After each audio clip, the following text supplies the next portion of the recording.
ஊடகங்களின் பார்வையில் இன்று வெளியாகிய நாளிதழ்களில் உள்ள முக்கிய செய்திகளின் கண்ணோட்டம்.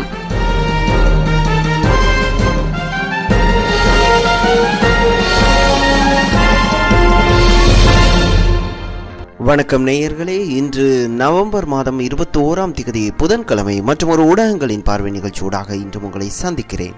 இன்றும் நாம் வழமை போல தென்னிலங்கையிலிருந்து வெளிவந்துள்ள வீரகேசரி நாளிதழை முதலாவதாக பார்க்கலாம். அதனுடைய பிரதான தலைப்புச் செய்தி: தெரிவுக்குழுவின் விசாரணைக்கு தடை கோரும் ரீட் மனுக்கள் உயர் நீதிமன்றத்திடம் சமர்ப்பிப்பு, தீர்மானத்தை அறிவிக்குமாறு மேன்முறையீட்டு நீதிமன்றம் கோரிக்கை என்ற பிரதான தலைப்புடன் வீரகேசரி வெளிவந்துள்ளது. பிரதம நீதியரசர் சிராணி பண்டாரநாயக்கவிற்கு எதிரான குற்றவியல் பிரேரணையை விசாரிப்பதற்கு நியமிக்கப்பட்டுள்ள பாராளுமன்ற தெரிவுக்குழுவின் விசாரணையை தடுத்து நிறுத்த கோரி தாக்கல் செய்யப்பட்டிருந்த ரீட் மனுக்கள் தொடர்பில் நேற்று விசாரணையை மேற்கொண்ட மேன்முறையீட்டு நீதிமன்றம் அவற்றை உயர் நீதிமன்றத்திற்கு பாரப்படுத்தியுள்ளது. பிரதம நீதியரசருக்கு எதிரான குற்றவியல் பிரேரணையை பாராளுமன்ற தெரிவுக்குழு விசாரிப்பதற்கு தடை விதிக்க கோரி ஜெயம்பதி விமலரத்ன, மாதுலாவி சோபித தேரர், சந்திரராஜசிங்க, நிமல் வீரகோன், சந்திப்பால குமாரகே மற்றும் விசாக பெரேரா திலகரத்ன ஆகியோர் மேன்முறையீட்டு நீதிமன்றத்தில் நேற்று முன்தினம் மனுக்களை தாக்கல் செய்திருந்தனர். இந்த மனுக்களை விசாரணைக்கு ஏற்க தீர்மானித்த மேன்முறையீட்டு நீதிமன்றம் அதற்காக 3 அடங்கிய நீதியரசர்கள் குழுவை நேற்று முன்தினம் திங்கட்கிழமை நியமித்திருந்தது. இந்த மனுக்களை விசாரிப்பதற்கு நீதியரசர்களான எஸ் ஸ்ரீஸ்கந்தராசா, சிசிர ஆப்ரோ மற்றும் அனில் குணவர்தனா ஆகியோர் அடங்கிய குழாமை மேன்முறையீட்டு நீதிமன்றம் நியமித்தது. இந்த மனுக்களில் பிரதம நீதியரசர் சிராணி பண்டாரநாயக்க எதிரான குற்றவியல் பிரேரணையை விசாரிப்பதற்கு நியமிக்கப்பட்டுள்ள தெரிவுக்குழுவின் அங்கத்தவர்கள் பிரதிநிதிகளாக குறிப்பிடப்பட்டிருந்தனர். குறித்த மனுக்கள் மீதான விசாரணை நேற்று இடம்பெற இருந்த நிலையில் இந்த குழுவிலிருந்து நீதியரசர் சிசிர ஆப்ரு விலகுவதாக அறிவித்திருந்தார். இதனை அடுத்து குழுவில் நீதியரசர் AWA சாலாம் நியமிக்கப்பட்டு மனுக்கள் மீதான விசாரணை இடம்பெற்றது. பிரதம நீதியரசருக்கு எதிரான குற்றவியல் பிரேரணை தொடர்பில் விசாரணை நடத்துவதற்கு நியமிக்கப்பட்ட பாராளுமன்ற தெரிவுக்குழுவின் விசாரணைகளை தடை செய்யுமாறு கோரி தாக்கல் செய்யப்பட்டுள்ள ரீட் மனுக்கள் தொடர்பான வியாக்கியானத்தை உயர் நீதிமன்றம் வழங்க வேண்டும் என நீதியரசர்கள் குழாம் கேட்டுக்கொண்டது. இதேவேளை பாராளுமன்ற தெரிவுக்குழுவுக்கு எதிராக தாக்கல் செய்யப்பட்டுள்ள மேலும் சில மனுக்கள் தொடர்பில் இன்றும் மேன்முறையீட்டு நீதிமன்றத்தில் விசாரணைகள் நடைபெறும் என அறிவிக்கப்பட்டுள்ளதாக வீரகேசரியின் இன்றைய பிரதான செய்தி நீண்டு செல்கிறது. அதனை தவிர ஐநாவின் அறிக்கைக்கு பதிலளிக்காவிடின் அரசாங்கம் அதனை ஏற்றதாகவே அமையும் நிலைப்பாட்டை மக்களுக்கும் சர்வதேசத்திற்கும் தெளிவுபடுத்த கோருகிறது ஐக்கிய தேசிய கட்சி என்ற தலைப்பில் இன்னும் ஒரு செய்தி வெளிவந்துள்ளது. இலங்கையின் இறுதிக்கட்ட யுத்தத்தின் போது ஐக்கிய நாடுகள் சபை செயற்பட்ட விதம் தொடர்பில் ஆராய்வதற்கு நியமிக்கப்பட்ட ஐநா உலக குழு பான் கி மூனுக்கு சமர்ப்பித்துள்ள அறிக்கை தொடர்பில் அரசாங்கத்தின் நிலைப்பாடு பாராளுமன்றத்திற்கும் நாட்டு மக்களுக்கும் சர்வதேசத்திற்கும் உடனடியாக அறிவிக்கப்பட வேண்டும் என ஐக்கிய தேசிய கட்சியின் பொதுச் செயலாளரும் எம்பியுமான திசா அத்தநாயக்க கோரிக்கை விடுத்துள்ளார். அவ்வாறு அரசாங்கம் தனது நிலைப்பாட்டை அறிவிக்காவிடின் அந்த அறிக்கையை அரசாங்கம் ஏற்றதாகவே அமையும் எனவும் அவர் தெரிவித்துள்ளதாக அந்த செய்தியும் நீண்டு செல்கிறது. அத்துடன் பொது வாக்கெடுப்பை நடத்துவதற்கு ஐநா ஏற்பாடு செய்ய வேண்டும், தமிழீழமை தீர்வு என்கிறார் ஸ்ரீதரன் MP என்ற தலைப்பில் இன்னும் ஒரு செய்தி வெளிவந்துள்ளது. இலங்கை தமிழர்களுக்கு விடுவு காலம் பிறக்க வேண்டும் என்றால் பொது வாக்கெடுப்பு நடத்த ஐநா மன்றம் ஏற்பாடு செய்ய வேண்டும் என்று பாராளுமன்ற உறுப்பினர் சிவஞானம் ஸ்ரீதரன் தெரிவித்தார். கர்நாடக தமிழர் இயக்கத்தின் சார்பில் பெங்களூரில் ஞாயிற்றுக்கிழமை நடைபெற்ற ஒருங்கிணைந்த இனமான தமிழர் விடுதலை எழுச்சி மாநாடு மற்றும் தமிழர் முழக்கம் 10ஆம் ஆண்டு நிறைவு விழாவில் கலந்து கொண்டு பேசும் போதே அவர் இதனை தெரிவித்தார். இங்கு தொடர்ந்து உரையாற்றிய அவர், இலங்கையில் தமிழர்கள் 2ஆம் தர குடிமக்களாகத்தான் வாழ்ந்து வருகின்றனர். ஜனநாயக நாடுகளில் அளிக்கப்படும் எந்த அரசியல் சமூக அதிகாரமும் எங்களுக்கு கிடையாது. நாகரிக சமூக கட்டமைப்பில் சமத்துவம் இல்லாத நாட்டில் எப்படி வாழ முடியும்? எங்கள் உரிமைகளை நிலைநாட்டுவதற்காக நடத்தப்பட்ட அகிம்சை வழி போராட்டங்களை இலங்கை அரசு மதிக்காத காரணத்தால் ஆயுதங்களை ஏந்தி போராடினோம். 60 ஆண்டு கால சுதந்திர போராட்டத்தின் முடிவில் தமிழர்களின் உரிமை எட்டக்கனியாக உள்ளது. இலங்கையில் வாழும் தமிழர்கள் போராட ஆரம்பித்த பின்னர் 20 நாடுகள் சுதந்திரம் பெற்றுள்ளன. ஆனால் எங்கள் சுதந்திர போராட்டத்தில் 3 லட்சம் தமிழர்கள் ஈவு இரக்கமின்றி இராணுவத்தினரால் கொல்லப்பட்டனர். இறுதிக்கட்ட போரில் மாத்திரம் 1,46,000 பொதுமக்கள், 40,000 புலிகள் கொல்லப்பட்டனர். 12 லட்சம் தமிழர்கள் உலக நாடுகளில் புலம்பெயர்ந்து வாழ்ந்து வருகின்றனர். எங்கள் சுதந்திர போராட்டத்தை கண்டும் காணாமல் இருக்கும் உலக நாடுகள் தமிழர்களின் உரிமையை நிலைநாட்ட குரல் எழுப்பாதது வருத்தம் அளிக்கிறது. இறுதிக்கட்ட போருக்கு பின்னர் தமிழர்கள் வாழ்வுரிமை, நிலம், மொழி, கலாசாரம் என்பவற்றையும் இழந்து வருகின்றனர். தமிழர் பகுதிகளில் சிங்கள குடியேற்றமும் மும்பரமாக இடம்பெற்று வருகிறது. எனவே இலங்கை தமிழர்களின் வாழ்வில் ஒளியேற்ற நினைத்தால் தமிழீழ தேசியத்தை உருவாக்க உலக நாடுகள் முயற்சிக்க வேண்டும் என சிவஞானம் ஸ்ரீதரன் தெரிவித்ததாக அந்த செய்தியும் நீண்டு செல்கிறது. அத்துடன் அத்துடன் நாட்டின் பல பகுதிகளிலும் ஒவ்வாமை நோயினால் 100க்கும் மேற்பட்ட மாணவர்கள் பாதிப்பு, வைத்தியசாலைகளில் அனுமதிக்கப்பட்டு தீவிர சிகிச்சை என்ற தலைப்பில் இன்னும் ஒரு முக்கிய செய்தி வெளிவந்துள்ளது. நாட்டின் பல பகுதிகளிலும் உள்ள பாடசாலைகளில் 100க்கும் மேற்பட்ட மாணவர்கள் நேற்று ஒவ்வாமை நோயினால் பாதிக்கப்பட்டு சிகிச்சைக்காக வைத்தியசாலைகளில் அனுமதிக்கப்பட்டுள்ளனர். கொழும்பு, மினுவாங்கொட, அம்பார, பலாங்கொட, பதுளை ஆகிய பகுதிகளில் உள்ள பாடசாலைகள் சிலவற்றின் மாணவர்கள் மத்தியிலேயே இந்த ஒவ்வாமை நோய் பரவியுள்ளது. மினுவாங்கொட பொல்வத்த ஸ்ரீரத்ன சார மகா வித்தியாலயத்தைச் சேர்ந்த 34 மாணவர்கள் நேற்று காலை திடீரென ஏற்பட்ட ஒவ்வாமை நோய் காரணமாக மினுவாங்கொட மாவட்ட வைத்தியசாலையில் அனுமதிக்கப்பட்டனர். இந்த மாணவர்கள் எரிவு மற்றும் உடல் அரிப்பு, மயக்கம் போன்றவற்றினால் பாதிக்கப்பட்டதாக வைத்தியசாலை வட்டாரங்கள் தெரிவித்தன. இதேபோல அம்பாறை காமினி வித்தியாலயத்தைச் சேர்ந்த 20 மாணவர்களும், பலாங்கொட ஊடகம மகா வித்தியாலயத்தைச் சேர்ந்த 17 மாணவர்களும் உடல் அரிப்பு போன்ற ஒவ்வாமை நோயினால் நேற்று காலை பாதிக்கப்பட்டனர். இவர்களும் வைத்தியசாலையில் அனுமதிக்கப்பட்டனர். கொழும்பு தெமட்டகொடை பாடசாலை மாணவர்கள் 7 பேரும் ஒவ்வாமை நோயினால் பாதிக்கப்பட்டமையினால் பொரல சிறுவர் சீமாட்டி வைத்தியசாலையில் அனுமதிக்கப்பட்டதாகவும், இதேபோல நாட்டின் இன்னும் சில பாடசாலைகளில் இருந்தும் மாணவர்கள் இவ்வாறு ஒவ்வாமை நோயினால் பாதிக்கப்பட்டு வைத்தியசாலையில் அனுமதிக்கப்பட்டதாக அந்த செய்தியும் நின்று செல்கிறது. இதனை தவிர வடக்கில் 737 மாணவர்கள் உடல்களில் ஷெல் துகள்களை சுமந்து கொண்டுள்ளனர். புத்தக பைகளை மட்டும் சுமக்கவில்லை என்கிறார் சிவசக்தி ஆனந்தன் என்ற தலைப்பில் இன்னும் ஒரு செய்தியும் வெளிவந்துள்ளது. வடக்கில் இளைஞர்கள் புத்தக பைகளை சுமப்பதாக அரசாங்கம் கூறுகிறது.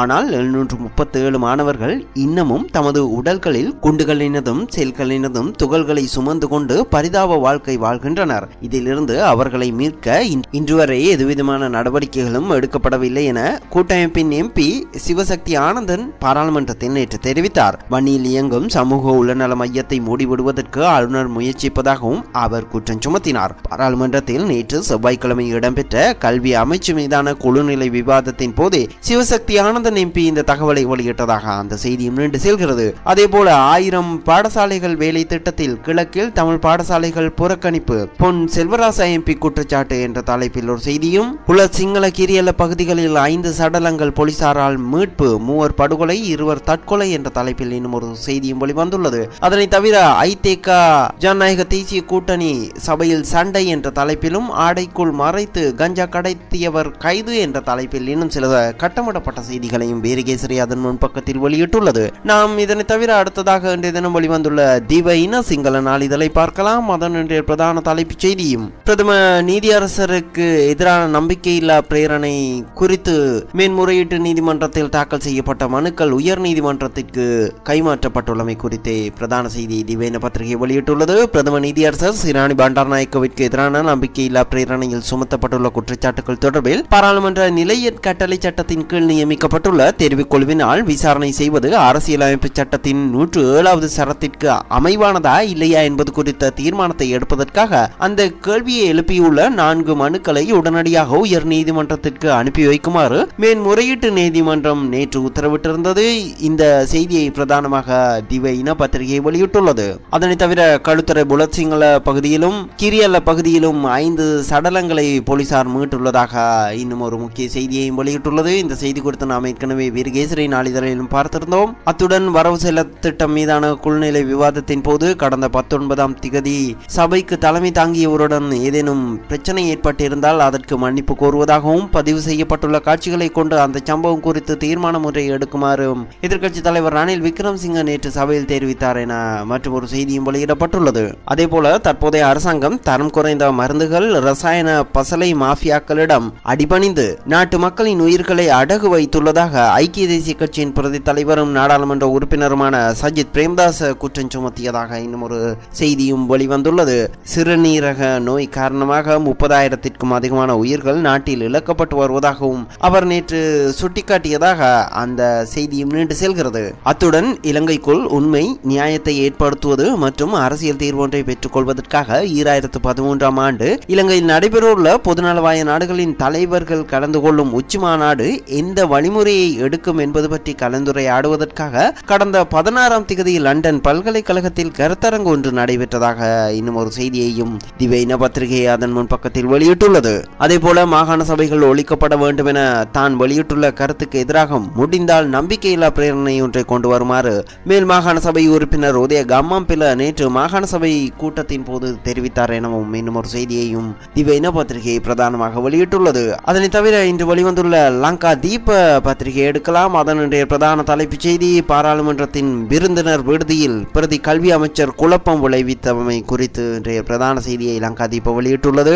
பிரதி கல்வி அமைச்சர் விஜித்த முனி சொய்சா பாராளுமன்றத்தில் நேற்று பதற்றத்தை ஏற்படுத்தியதாகவும், பாராளுமன்ற விருந்தினர் விடுதியில் அவர் குழப்பம் விளைவித்தமையினால் அங்கு வளமையான பணிகள் பாதிக்கப்பட்டதாகவும் இன்றைய லங்கா தீப பத்திரிகையின் பிரதான செய்தி நீண்டு செல்கிறது. பாராளுமன்றத்தில் நடைபெற்ற கல்வி அமைச்சு நிதி ஒதுக்கீட்டு தொடர்பான குழ்நிலை விவாதத்தை காண கல்வி அமைச்சின் உயர் அதிகாரிகள் மற்றும் உத்தியோகஸ்தர்கள் பாராளுமன்றத்திற்கு அழைக்கப்பட்டிருந்தனர். 150 பேர் அழைக்கப்பட்டிருந்த நிலையில் பாராளுமன்ற விருந்தினர் விடுதியில் விருந்தினருக்காக 62 ஆசனங்களே ஒதுக்கப்பட்டிருந்தது. இதனால் இடவசதி பற்றாக்குறை ஏற்பட்டது. இதனால் பிரதி அமைச்சர் ஆவேசம் அடைந்து அதிகாரிகளை திட்டி தீர்த்ததாகவும், இதனால் அங்கு ஒரு குழப்பகரமான நிலைமை ஏற்பட்டதாகவும் லங்கா தீப பத்திரிகையின் பிரதான செய்தி நீண்டு செல்கிறது. அதே போல இனிய செய்திகள் நாம் ஏற்கனவே தீப இன மற்றும் வீரகேசரி நாளிதழில் பார்த்திருந்ததால் அடுத்ததாக டெய்லி மிரர் பத்திரிகையை பார்க்கலாம். அதனுடைய பிரதான தலைப்புச் செய்தியும், சிராணி பண்டாரநாயக்கவிற்கு எதிராக